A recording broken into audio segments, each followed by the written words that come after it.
ফাতিমা ওঠো, কিন্তু সাইয়েদনা আলী রাদিয়াল্লাহু তাআলা আনহু বললেন কি জন্য উঠবো? আল্লাহ রাসূল সাল্লাল্লাহু আলাইহি ওয়াসাল্লাম বললেন তাহাজ্জুদের জন্য।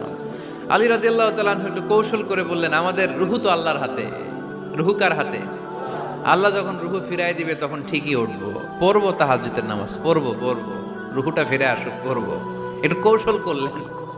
তা রাসূল সাল্লাল্লাহু আলাইহি ওয়াসাল্লাম এই কৌশলটারে পছন্দ করলেন না। রাসূল সাল্লাল্লাহু আলাইহি ওয়াসাল্লাম আমি বলা মাত্রই যেন উঠে যায়।